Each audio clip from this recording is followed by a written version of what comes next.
What's good, everyone? Matt here from UK Nets Fans, and I'm joined, as ever, by Aidan McConaughey for another episode of BK2 UK, the British Brooklyn Nets podcast, but not by Cammy Anderson, who's having some technical difficulties. So in his stead, we're very glad to welcome back Theo from Met the Criteria. How you doing, Theo? I'm delighted to be here, boys. Honestly, when you extended the invitation, Matt, I said to you, listen, I'm all for it on the premise that I can pretend to be Cammy the whole way through, and we never talk about it. I just slot in and pretend to be Cammy the whole way. I was all G'd up, ready to do like my Scottish accent and pretend, really get into the role. And then saw Aidan, and I was like, he's an actual Scotsman. Can I do it? I can't do it. But I'm glad to be here. Honestly, privileged. Good stuff. Well, thanks for coming in at short notice. We really appreciate it.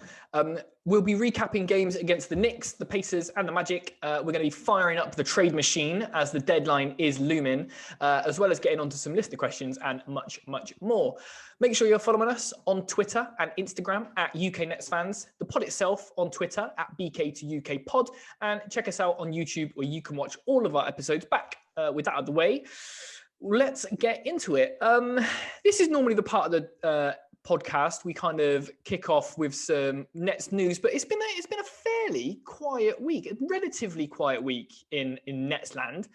So what we thought we'd do with the trade deadline looming, trade deadline is Thursday, the 25th of March at 8 p.m. UK time. We thought we'd sort of channel our inner Sean Markses, and there's, the Nets have got 2 roster spots open. There's definitely something coming, but we thought, let's try and put our thinking caps on. Let's go to the trade machine and see what deals we can rustle up. Let's try and Del Boy this Nets team a little bit.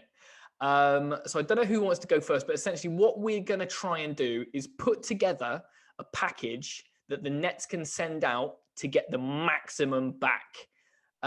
So who wants to kick us off with this one? Oh, let's say Theo, as the guest, Theo. Let's see what you got for us first. So I've not gone too left field, but I think this is probably the one move. I think it's almost like the ultimate move. We know sort of like Drummond's may potentially looming on the buyout market, so we've sort of got that area of need covered, sort of thing. So I'm looking, what does Drummond not fix? And that's got to be the wing defense, hasn't it? Like, we don't really have a real good wing defender who's linked with an interest in Spencer Dinwiddie, picking him up. It's only the Miami Heat, who's not really playing for the Miami Heat, who's an awesome, excellent wing defender. It's only Avery Blooming Bradley, isn't it? So I've got Avery Bradley for the Heat.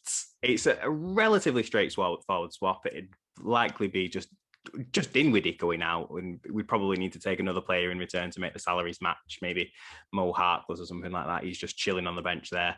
So that'd make the numbers add up, and I think it does address a real, let's just say, a position of need. He's a great defender. It's a little bit of a gamble. He's had a bit of an injury-torn season so far this year, but he is like the perfect 3-and-D guy for us. Obviously, he was superb for the Lakers last season. He didn't join him in the bubble. They didn't need him in the bubble, but I think he could be a perfect fit. And that on the second unit for the Nets, just adding that little bit of defendability that lacks a little bit in that second unit. So for me, Avery Bradley has got to be the number one trade target for just a wee Spencer Dinwiddie. That's it. Decent. Yeah, I've gone along kind of similar lines as Theo with kind of having a look at a wing defender. I was listening to the Woj pod this week, and he hinted that the Nets were kind of looking for a wing defender in return for Spencer Dinwiddie, and he kind of went on to say that they lost interest in PJ Tucker because they felt that there was better defensive options available for that Dinwiddie swap. So I was having a quick look, and I was thinking about who do I like as a wing defender, and the person that's jumped out for me this season is Lou Dort from OKC. So he's quite a valuable piece for them. So I don't know how realistic this trade would be, but I gave it a go. So I tried to address maybe 2 problems at once. So we've got Spencer Dinwiddie with both the Suns second rounder this year and the Hawks second rounder, which the Nets both currently hold, in exchange for George Hill and Lou Dort. So I think for obviously OKC, they're getting a good leader in Spencer Dinwiddie next year. He can slot in quite nicely next to SGA and obviously provide quite a good vet presence for the thousands of young draft picks that they're going to have over the next couple of years.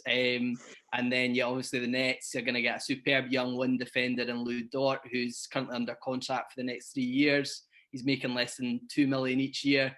And then obviously you get a good second unit role player leader in George Hill when our big three are taking a rest. So yeah, that's what I'm going for this one. I think it's relatively realistic, but they might not want to give up Lou Dort. Nice. Yeah, it seems like George Hill gets put into every trade package that has ever trade packaged. So I think it's a very, very nice little package you got there. I've definitely gone way less realistic. I've just gone on particular players that I quite like. I'm gonna preface it with this, right? If you follow me on Twitter, or if you listen to this podcast hoping for proper nuts and bolts analysis and contract talk and stuff, I'm really sorry, but I can't do that for you. I've basically just made sure the money's match, and that's about as deep as I've got. So I've gone one from the West and one from the East. The first one is I'm going to get on the phone to Dallas, get on the phone to the Mavs, and I'm going to say Dallas receive Spencer Dinwiddie and TLC, and Brooklyn get back Maxi Kleber and Boban Marjanovic. Ooh. And, I'm a self-professed Nets homer, so, I haven't got masses and masses of game tape on the Mavs. But from what I can see, Maxi Kleber, he's shooting 45, 45, 96 splits. He's a forward that spreads the floor, and he's also under contract for another 3 years. He defended Kawhi and Giannis pretty well in the playoffs last year, if you're looking for that defensive impact. And he also kind of looked good defensively in the post in that Milwaukee series when, you've got MVP Giannis sort of barreling down in front of you. You're not going to stop him, but Maxi did a sort of decent looking job. And then Boban comes in just purely for vibes and size. We've sort of discussed him on this pod a couple of times, where he's just like, for a man who's 7'4", he averages about 2 minutes a game, and he doesn't really, he's not really that productive, but I just love him because he's a character. So that'd be quite cool, and that works. And I think he's just a big old body to put in the way of the likes of your Embiids. But this is where it gets a little bit more spicy. I've semi sort of blown it up in this next one, and I don't know how you guys are gonna feel about this one. But I've gone to I'm gonna get on the blower north of the border, and I'm gonna talk to the Toronto Raptors. And it's been a long time since that 2019 chip, hasn't it? I think they're coming to terms with the fact that they're rebuilding. So I'm gonna hand them a decent package that they can sort of get rebuilding with. I'm gonna say the Raptors get Spencer Dinwiddie, Landry Shamet, Tyler Johnson, and TLC, and the Nets get back Chris Boucher and Norman Powell. So here's my thought process behind this. Boucher looks like he's kind of coming off the bench for the Raptors, I think, behind Aaron Baines, who's not really having a great season. That might obviously not all the time, but he's averaging 14 points, 6 rebounds, and 2 blocks a game in 24 minutes. He's actually third in the league behind total blocks. So that answers that rim protection piece that we kind of have been missing since Jarrett Allen sadly left us. Made it sound like he was dead. He's not dead. He plays for Cleveland, but he's left the team. Might as well be dead. He's dead to us. And since the beginning of February, Norman Powell has been on an absolute tear, scoring 25 points or more 10 times, including a career high 43 points against Detroit. He's also an all right defender. And,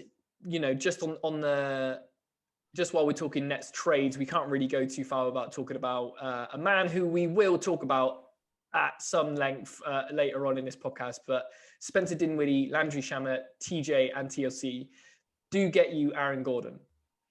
Whether or not I knew it was coming.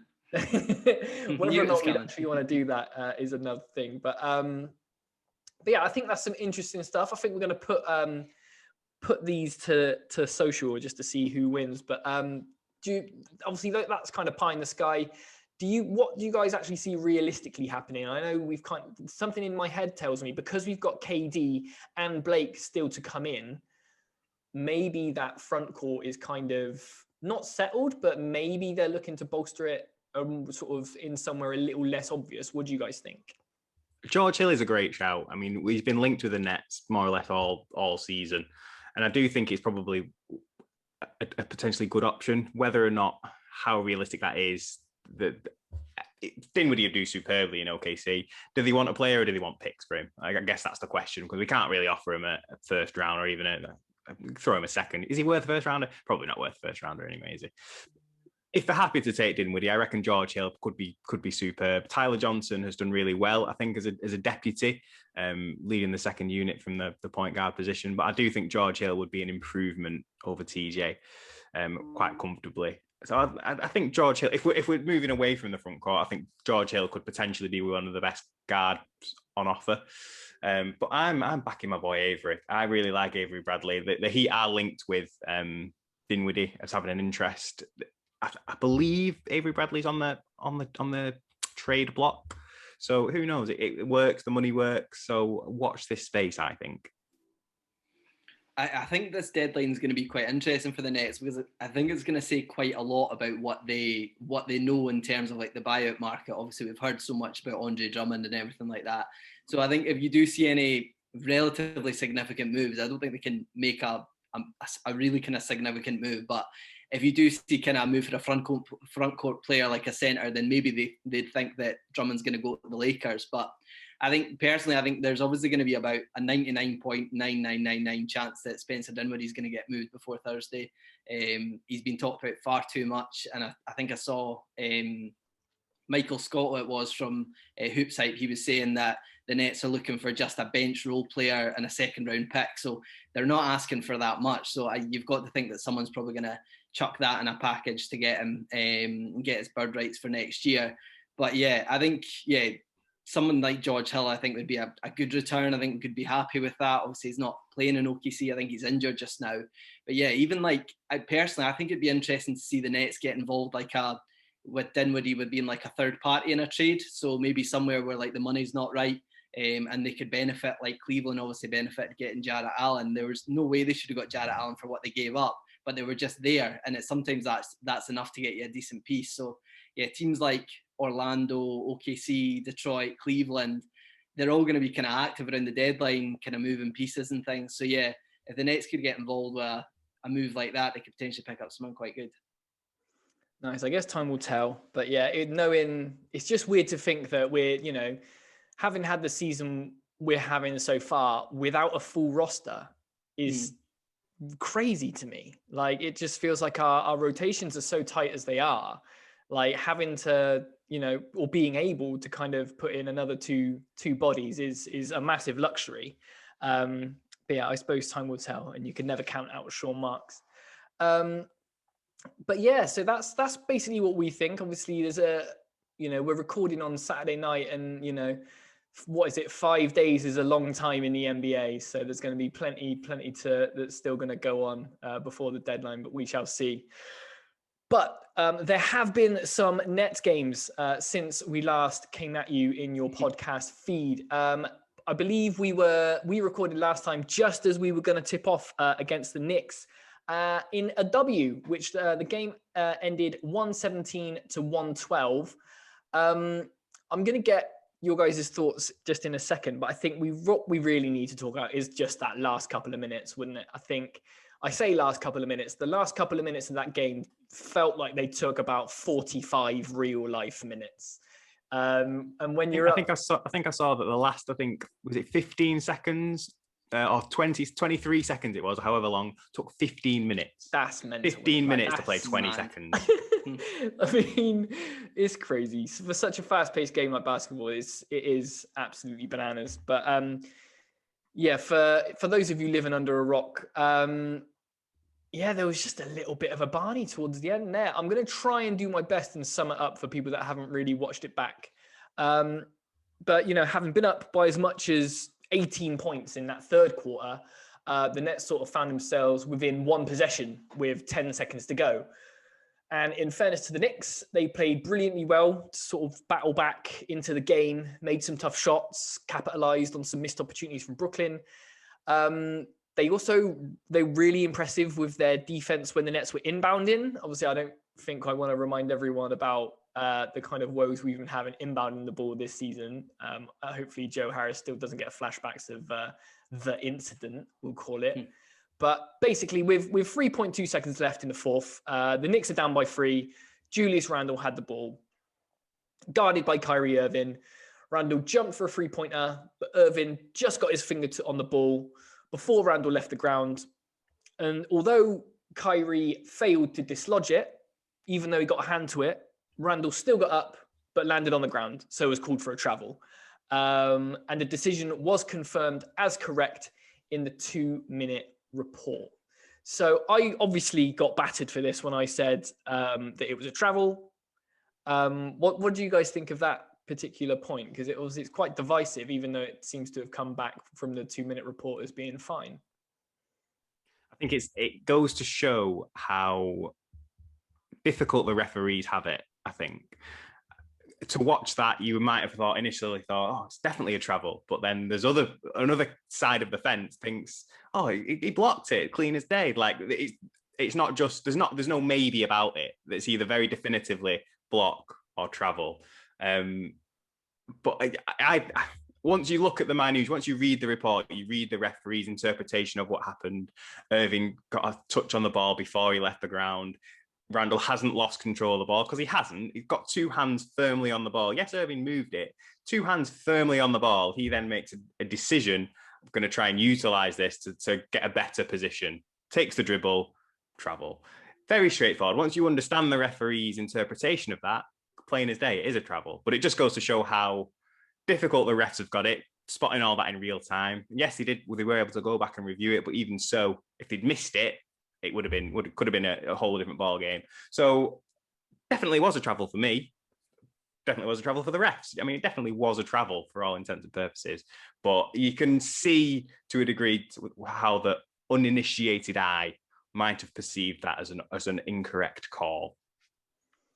Yeah, I mean, I saw it straight away and I just thought it was a travel. I mean, there was so much fuss about it. I think a lot of the fuss came from the fact that the Knicks were playing so well in like this 5-6 minutes leading up to that.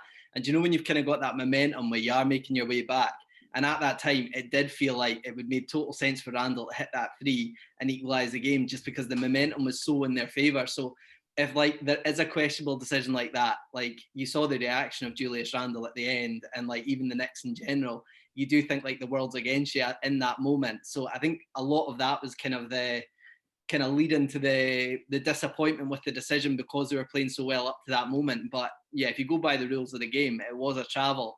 And I mean, yeah, you're spot on. The referee's decision is so hard, especially in kind of quick moments like that. I think, was that the game where there was only 2 referees? Or was that, yeah. Again, I think there was like, someone was like ill or something. So there was only 2 refs during the game, which makes the game even harder. So, I mean, yeah, you can't really blame the referees for making a split decision like that on something that, yeah, and at the end of the day, it was a travel. So there's not too much room for complaint, especially after they go and review it. So, yeah, it is a weird one. I think that's a great point where it's just like you could tell that momentum was swinging and they probably, I don't want to say it, but they sort of deserve to be kind of back within and tying up the game. But it seems to be quite symptomatic of the Nets this season of letting kind of leads go. This isn't the first time, is it? Yeah, I mean, we've been so complimentary of this Nets team over the last few months that they've like been playing such good basketball, but they do still have their flaws. And yeah, as you rightly say, Matt, like one of their biggest flaws is they do tend to take their foot off the gas kind of when you're at the end of the third going into the fourth quarter.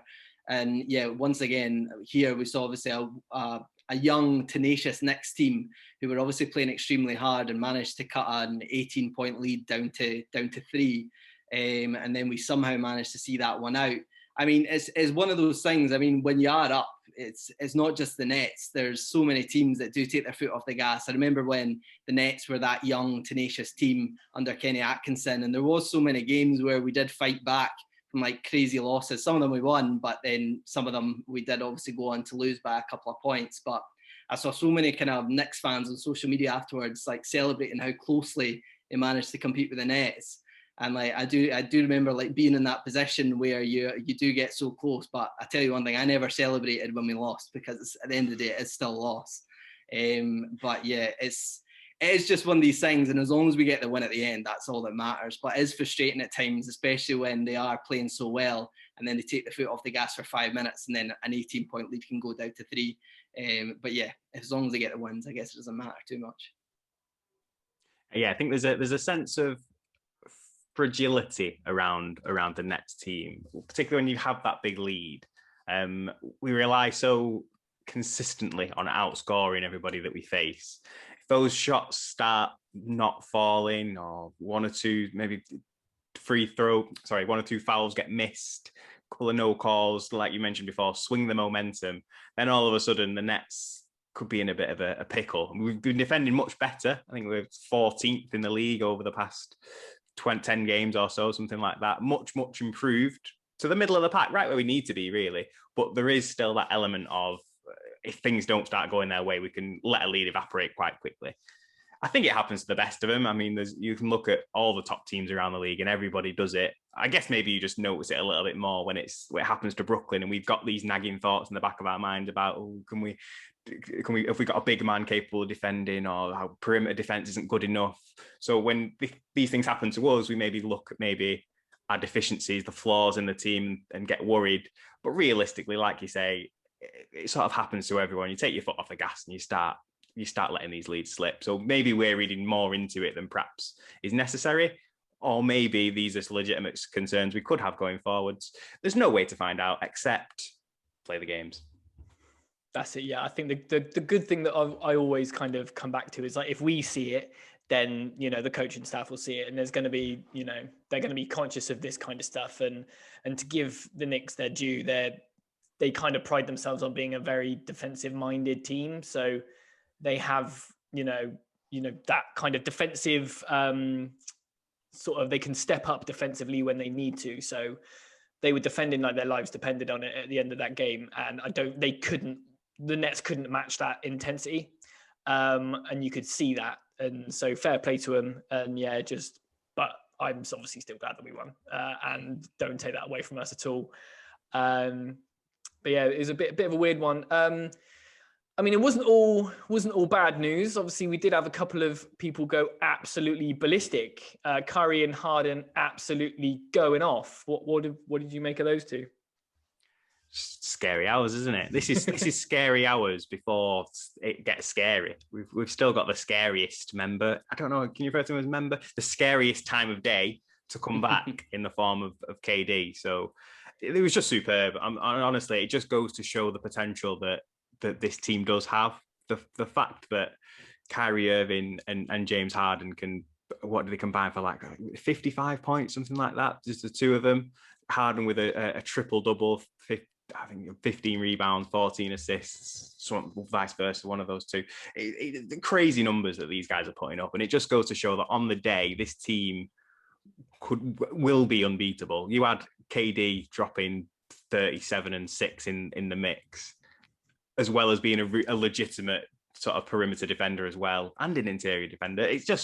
It's over for these fools. Like, the league has got no chance against this, and this is just like a microscope into that future that we behold. You've seen Kyrie play well. You've seen Harden play well. When the two play well together, this is what we get. We just get an absolute masterclass in offensive basketball, and it's just a joy to behold. And not only that, so I was winding down, and then I just got so excited, and I've completely missed one of the most exciting points, is that it's beautiful basketball. It's not just.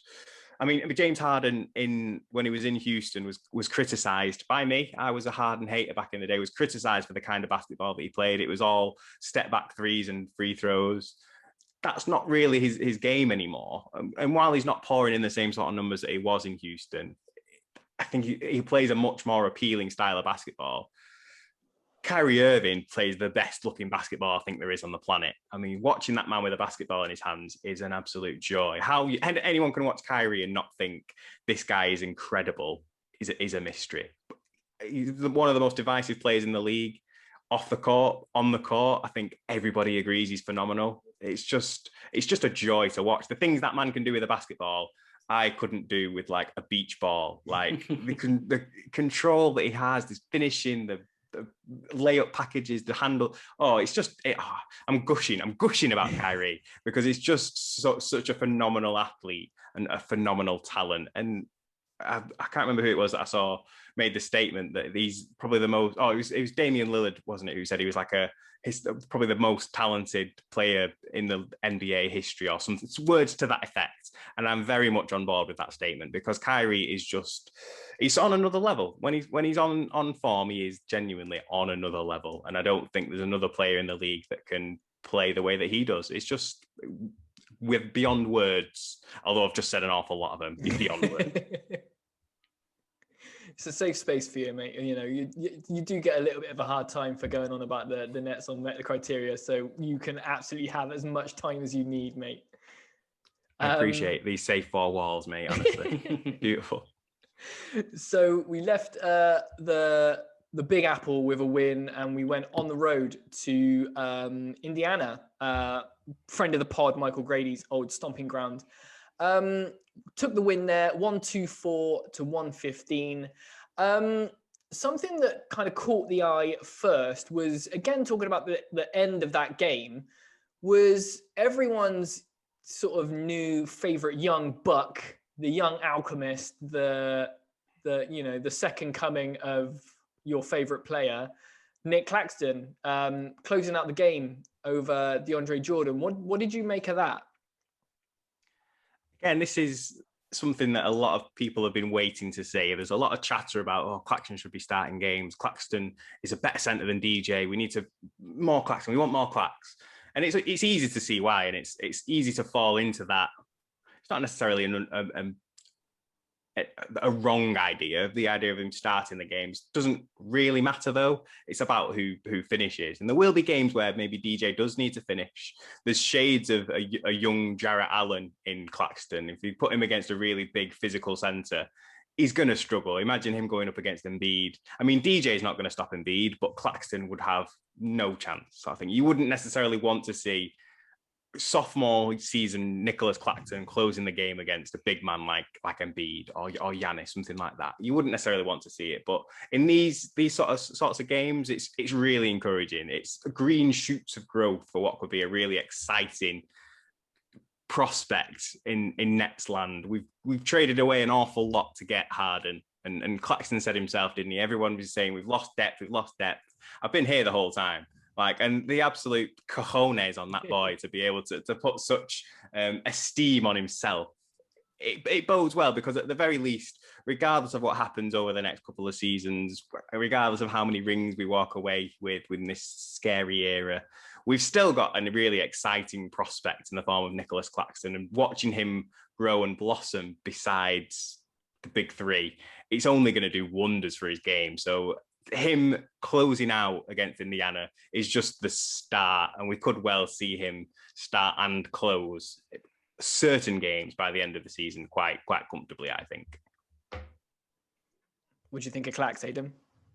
Yeah, just incredible again. I mean, I think since obviously he's came back from that injury, it's been a bit of I thought he was going to maybe kind of come in and play a couple of garbage minutes at the end, but he's clearly been part of the plan for quite a long time.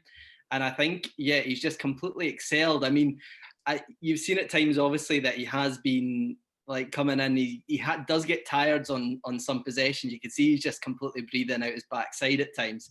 And I'm not surprised, obviously, when you're sitting out for that long and then you're going into one of the fastest teams in basketball in the Nets. Like, it must be difficult. But I mean, obviously, he's been coming off the bench. He finished that one for the first time, but he must be getting an argument in there for starting on this team. I mean, obviously, you mentioned, Theo, you wouldn't want him going up against someone like Embiid, but obviously in a kind of a fourth quarter, with the fact he can kind of change on defense so easily, and he can obviously guard a point guard, guard a shooting guard, kind of any wing.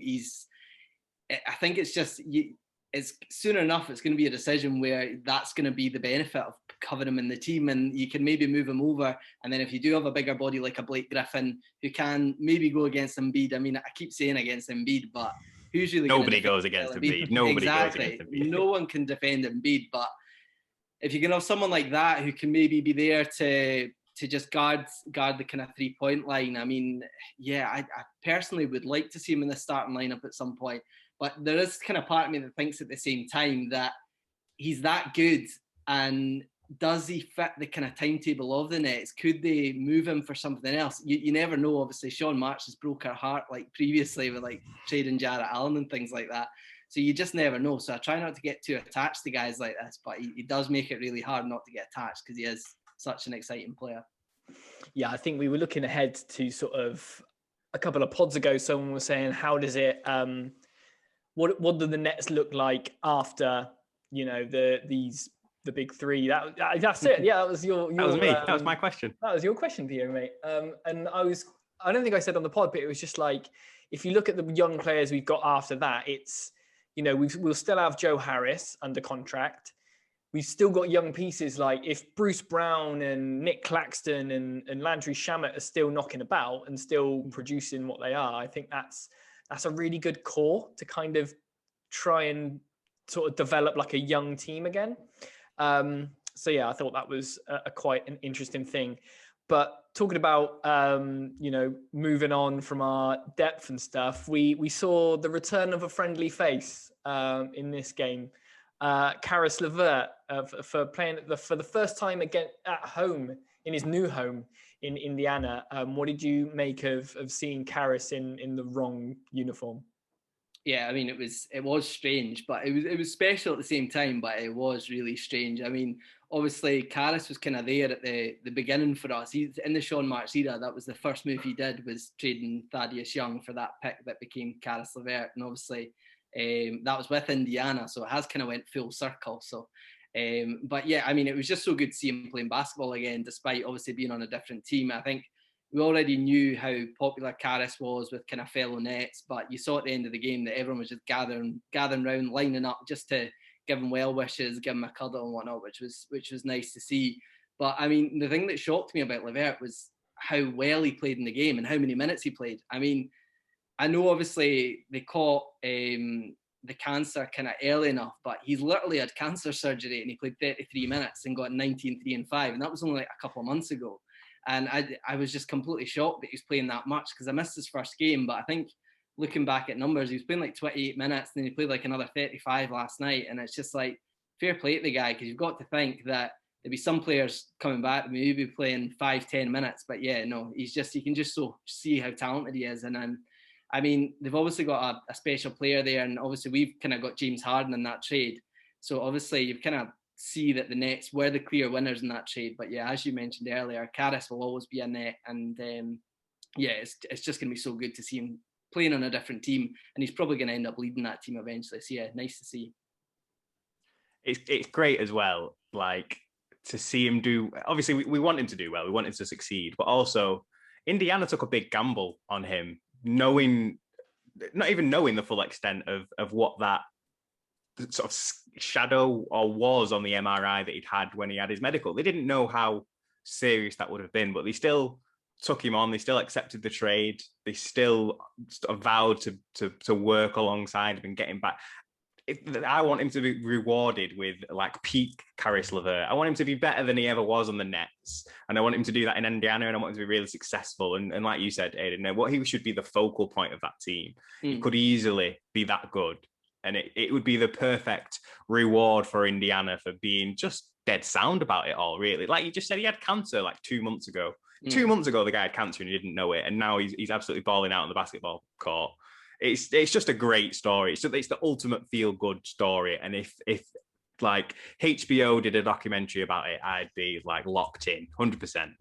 Great story. That's a wicked point, because they could have quite easily cancelled that trade. They could have went, and because of that reason, they could have went in and just said, no, we're not interested. But yeah, completely sound about it, and they knew how good he was. So obviously worth going through the work. And yeah, I hope he does so well for them, because he is just such a nice guy.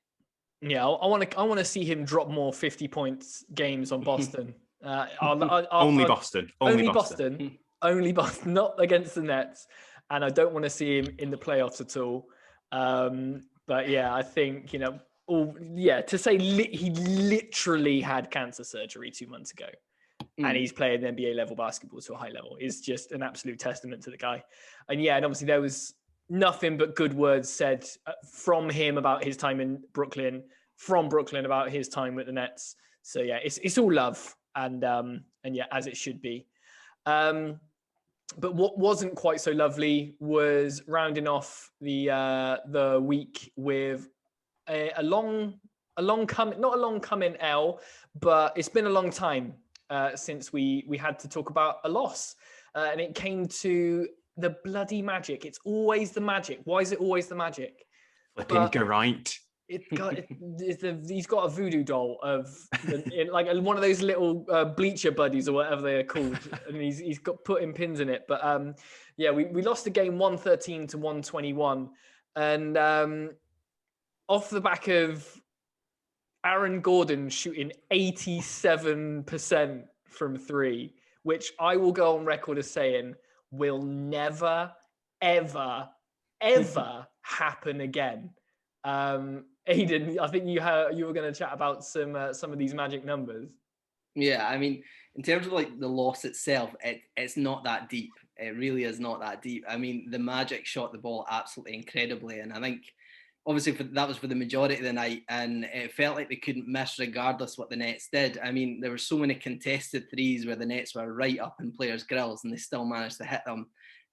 But yeah, you nailed it. Yeah, Aaron Gordon, professional Nets killer, 7 from 8 from three with 38 points. I mean, I think it was like his top 5 career highs, 3 of them are against the Nets, which is just absolute madness. But to be fair, for any player over 6'9", that tends to be a common theme. But yeah, and then there was Chasen Randall. I'd never heard of him before last night, but he was 4 from 6 from three.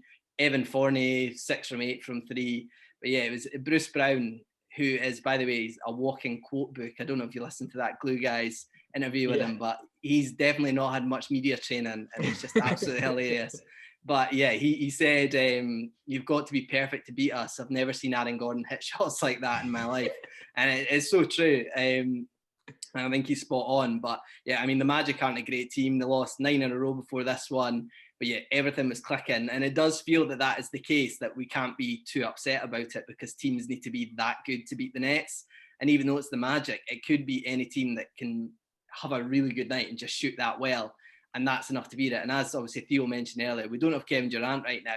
So it'll be even harder for teams to actually beat the Nets. And it will seem almost like they're unbeatable. And they've got to shoot, and have a player that shoots 87% from three. Yeah, it was one of those ones where I couldn't even be that angry at the end of it. I was just like, fair play. They've lost 9 in a row and they break it against the Nets. But yeah, I couldn't get too down over that one because it was just an incredible performance. And you can almost guarantee that you will not have such a poor Nets shooting night again. I mean, Joe Harris I think he shot like 3 for 13, something crazy like that. Irving shot well from 3, but Harden, again, he was really, really poor from downtown. You're not going to come across this Nets team of a night shoot this badly. So not only were the Magic lights out, the Nets were really below their standard. I think last I heard, I don't know what the latest figures are, but with like leading second in the league in 3-point percentage. None of that last night, was there? None of that against the Magic. If the Nets can shoot to their standard and maybe hold the Magic a little bit below the ridiculousness that they put on yesterday, you've got a much different ball game. So Aidan's spot on. It's impossible to really get too worked up, although I'm sure some people did. It's unreasonable to get too worked up about an absolute anomaly is the word I've seen this used to describe it. It'll never happen again. You can play that game 50 times and the Magic will probably win one of them, and that was last night. So it's a blip. It's nothing. It's nothing. Yeah, I put in the UK Nets fans Discord channel that I think it was just one of those bad days at the office where it was like the Nets were kind of cold, the Magic absolutely caught fire, and it was just nothing more than that, like you guys were saying. I was thinking though, obviously Harden being without sort of the Lone Ranger of the big three, he's playing a lot of minutes. Do you think that maybe factored into anything? Do you reckon he's just sort of that he's only human, believe it or not? It's a bit of a tough one with Harden because, like, he is the man. I can't remember the statistic, but he has played a ridiculously high percentage of his career basketball games. He's missed such a small percentage of games throughout his career, and he had a heavy load in Houston. He came probably to Brooklyn expecting maybe less of a heavy load than he's had so far. You could understand him perhaps being a little bit fatigued. I mean, this week alone, I think he shot 0 for 5 from 3 against the Knicks, and I think he was shot 20% against the Pacers. I mean, he still managed to score 40 points, but he shot really quite poorly. And again, it was a bad shooting night for him last night. So there's obviously something going on. Vincent, fellow Met the Criteria pod member, has said he does go cold sometimes. He can have these cold spells, but you said it, Matt. He's only human. He plays so well that we almost forget that it's possible for him to have a slump. I mean, a slump for Harden consists of him still scoring 40 points against the Pacers, but he just doesn't shoot the ball very well. He's that kind of guy. It's a real rarity for him to only sort of chalk up 19 points, 4 rebounds, 9 assists. We're expecting a triple-double out of the guy every night.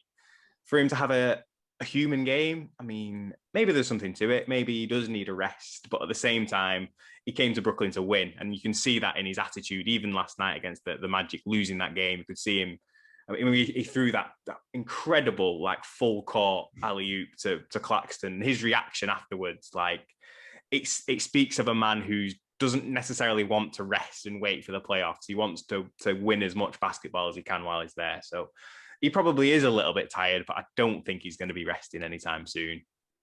I think that's a wicked point. I think with his game, I think one thing that's underestimated about the trade for Harden is how durable he actually is. And I think it's just the style of basketball that he plays. I mean, he took a slating obviously for the volume step back threes and kind of getting to the free throw line, but because he's maybe not as athletic as some other players, he can play so many games, and he doesn't really have much of an injury history in Houston or when he was at OKC for that matter as well.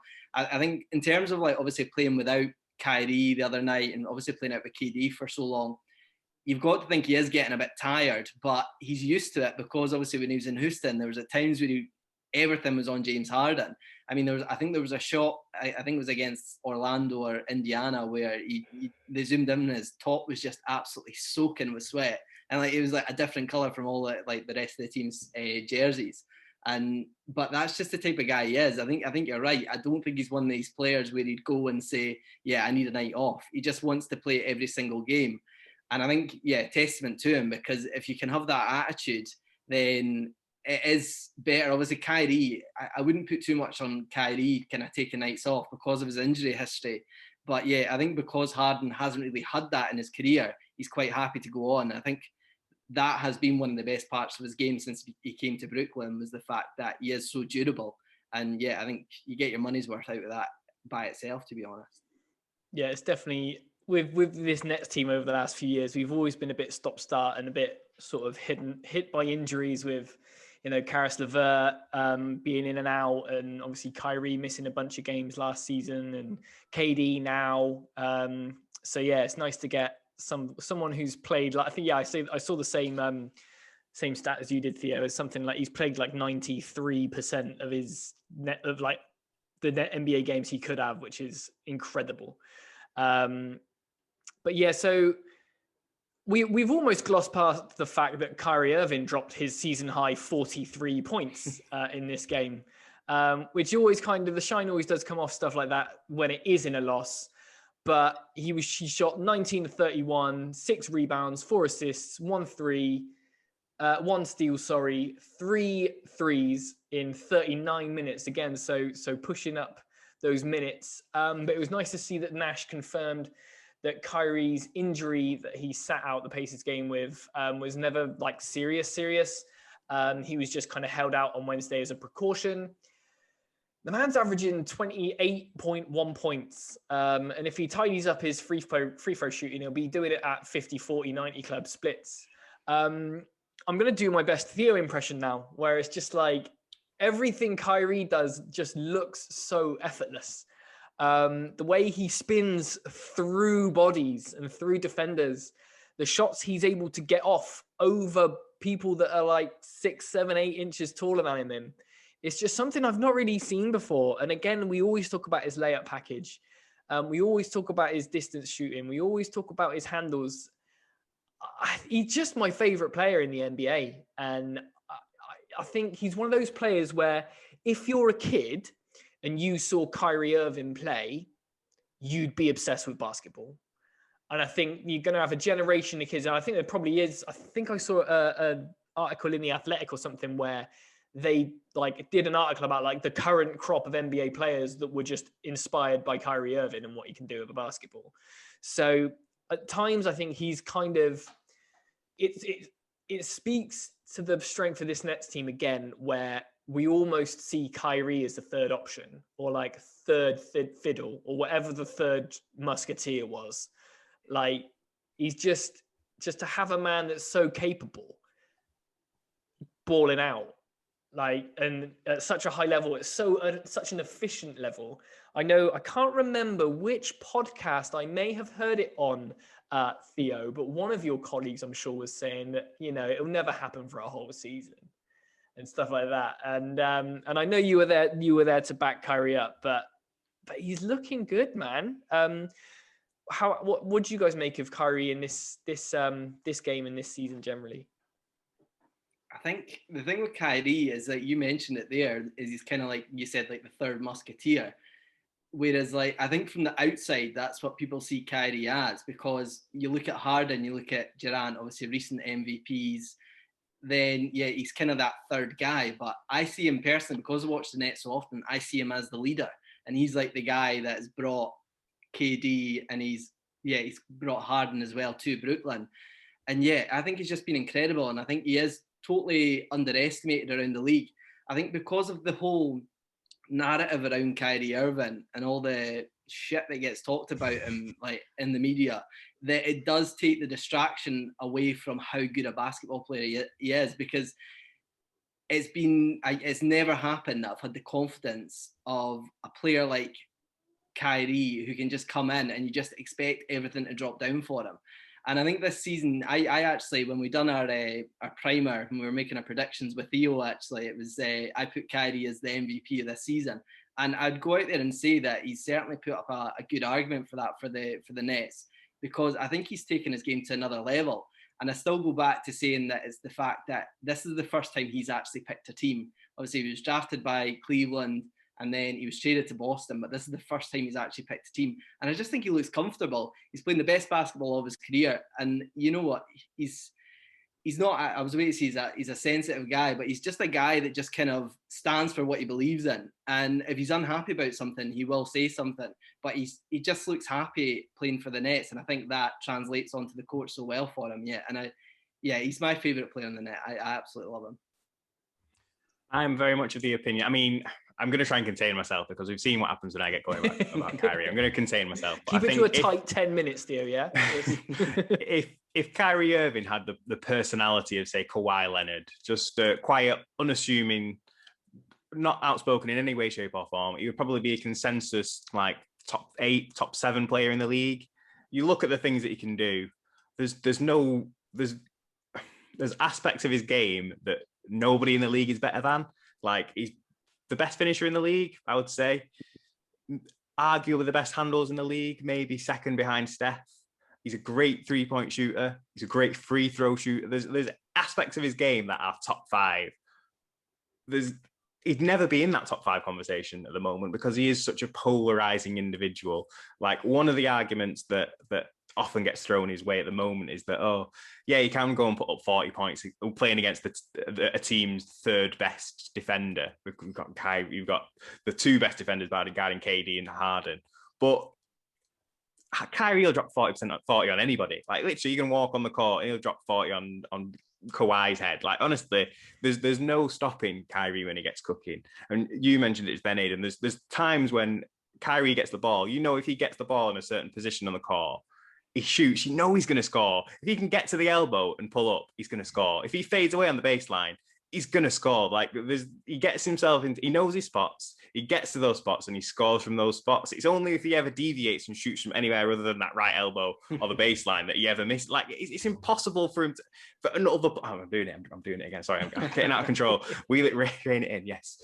Kyrie Irving, excellent. I think so. He's such a divisive figure. Take that controversy away from him, wherever that comes from. And I think the landscape of the league changes with regard to the top 10, top 8, top 5 conversation, because Irving is that good. He scores all these points because he's such technically gifted player. His IQ's off the charts.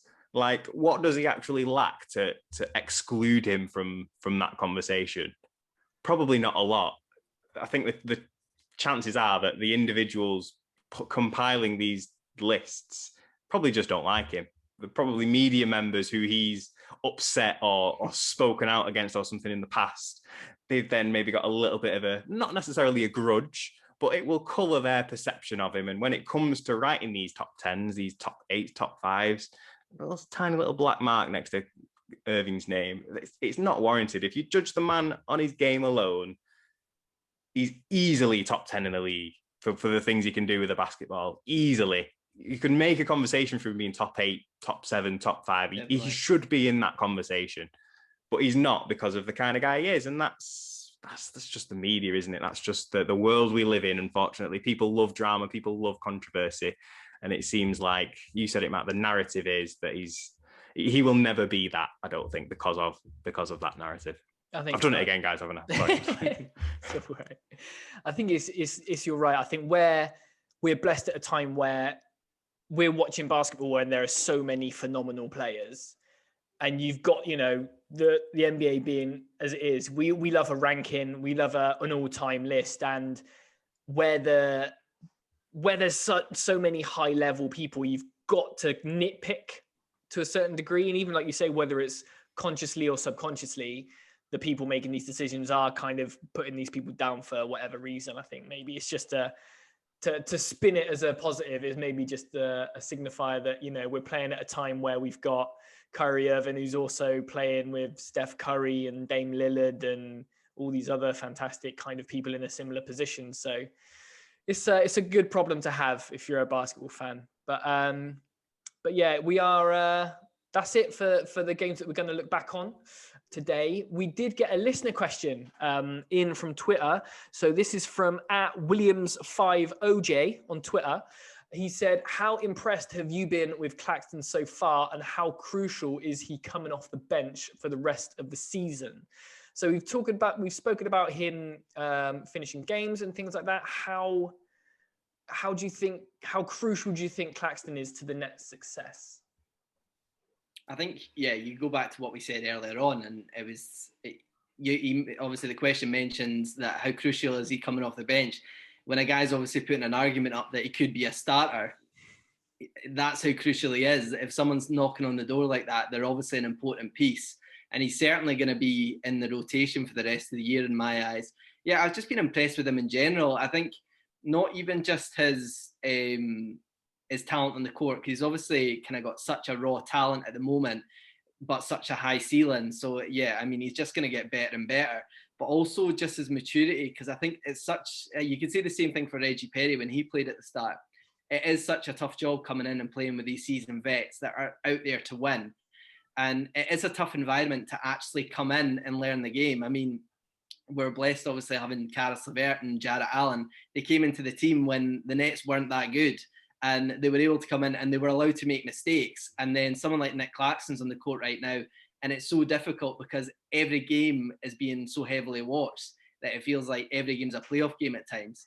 And I just think you've got to give credit to his maturity that he can come in and play those minutes. And obviously finish the game the other night. That says so much about a guy, because they could quite easily put him right to the end of the bench at the moment, going, look, we're focused on winning the league. We don't really need to develop you right now because we've got the talent there. But when someone's putting up that much of an argument that they should be in the rotation, it's a blessing for the Nets. And I think, I just think he's such a great player. But I do think he is raw at the moment, and you don't see it too much and making mistakes and things. But I think all that kind of shows is how much he can improve on certain things. And yeah, I think the sky's the limit for this guy. I think he's a really talented player. Yeah, 100%. He's blown my socks off a little bit. Like when there was the chatter about Claxton coming back and he'd been out for so long and he was going to come back and make an impact. I wasn't a Claxton hater, but I struggled to see how this guy who played like a dozen games or so last season, who looked pretty good, but not a world beater by any shape.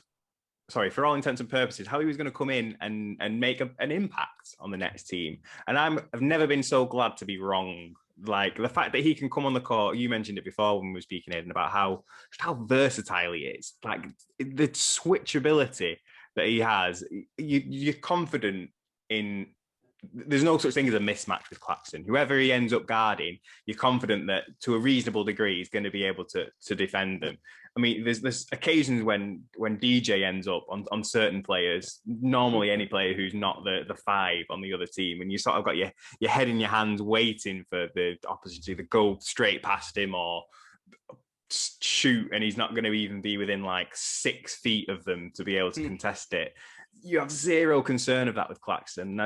I genuinely struggle to find another young player in the league as switchable as he is. The versatility that he brings on defense could be a game changer for us. And we know everybody knows the Nets struggles on the defensive end. So if he can come in and continue to make the impact that he's made and continue to develop at such a rapid rate, the sky really is the limit for him. And the fact that he's worked back through such a difficult to manage injury. Like I'll hold my hands up here, guys. I've had the same thing. I've got tendonitis in my knees as well. And it can be like, it changes your career. It changes completely.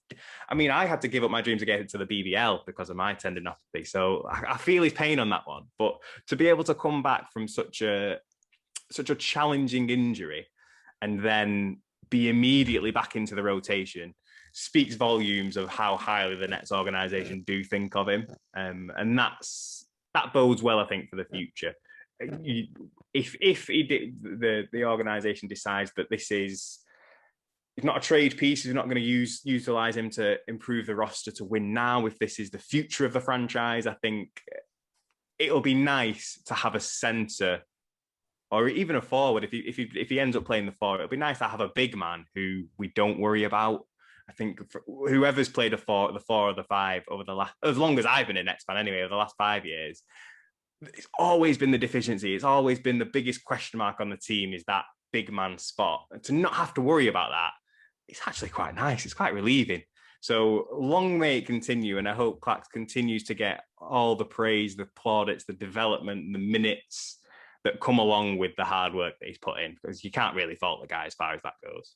Yeah, nice. I think you sound like you were very much on our kind of wavelengths where it was like, no, I mean, he could be good, but I think people just kind of need to just settle a little bit, and just simmer down on giving this guy too many expectations. But yeah, like you can't help but be excited when you see Nick Claxton play basketball. I think I was listening to, I think it was the Brooklyn Buzz from OTG Basketball, and they were saying that he is raw. But if he ever makes a mistake, it's because he's trying too hard or he's over committing or, being too physical or something like that. Whereas you got DeAndre Jordan, who, when he's out of position or when he makes mistakes, it looks like it's from a lack of effort or from a lack of awareness. So you'd rather have that people make those kinds of mistakes than you would people kind of, as you say, just kind of half-heartedly looking like a sloth, just trying to bat fly away or something, or whatever DJ looks like. But so I kind of went, we have been a little cautious to call him the second coming of KD, but he looks like the real deal in limited minutes. Obviously he's doing all this when KD is out and when we've not seen Blake Griffin yet. So when they do come back, I'm expecting his role in the team to change a little bit. But if he's still being a pesty defender who, as you say, can switch up on guards and wings alike while still getting, I think he's averaging 1.5 blocks a game, which isn't too shabby. So yeah, I'm happy. Bring it on. But thanks for the question on Twitter. You can always hit us up on Twitter at UK Nets fans if you do want to fire a question over. But it's time to look ahead to next week. As we say, we're recording on Saturday, and you'll probably hear this podcast after Sunday as we take on the Wizards on Sunday. Then it's Tuesday. We travel to Portland to face the Blazers. The very next day, we're in Utah to take on the Jazz before rounding off the week in Detroit on Friday against the Pistons again, which I feel like we've played them 14 times already this season. But yeah, gents, how do you think we're going to tackle this week? Realistically, my expectation, I think at this point is 3-1. I was almost tempted to say 4-0, but I think we should be past the point now where we can almost justify or excuse losing games. Like the last one was an anomaly against the Magic. We should leave it at that. I feel like this is an opportunity for the Nets to go out and make a statement, particularly with some tricky games in the form of Utah and Portland. They should go out and make a statement and win these games. And we'll probably go and lose against the Detroit or something like that. But as long as we beat Portland and we beat Utah, I think those are the big dogs we should be gunning for. I'm looking forward to the Portland game. Obviously, we've not played Dame Dollar's Portland team so far this season, so I'm looking forward to that one to see how we stack up there. But in fact, I'm rescinding that. I don't want to see 3-1. I want to see 4-0. I think this needs to go and be a statement week. I think for the Nets, some tough opposition, some soft opposition.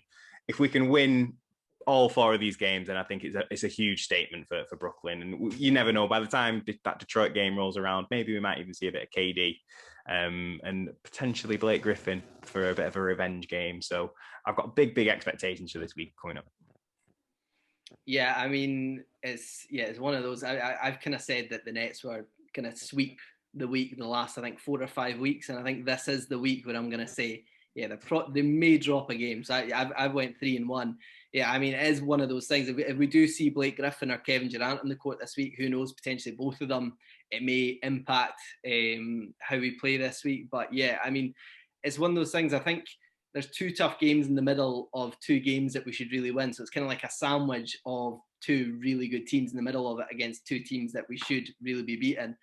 And obviously, we've lost both of our matchups against the Wizards. Funnily enough, both of those came on Sundays, and we play them on Sunday. So I hope that's not an omen where we're going to lose again. So hopefully we can turn that one around. I do see us winning this one.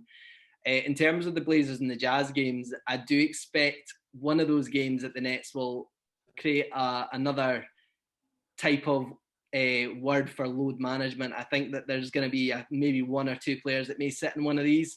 And yeah, I think it's for the reason that they may not have done it a couple of months ago, but the fact that our record is quite comfortable now, even though we're kind of in between Philly and Milwaukee at the moment, we are a comfortable record at the moment. So they may decide to kind of sit 1 or 2 players for one of those games. But yeah, I do expect us to kind of take one of those. And then, yeah, the Pistons game, it should be a comfortable win. But yeah, as Theo mentioned, anything can happen against the Pistons, and I still don't know why, to be honest with you, because we should be winning.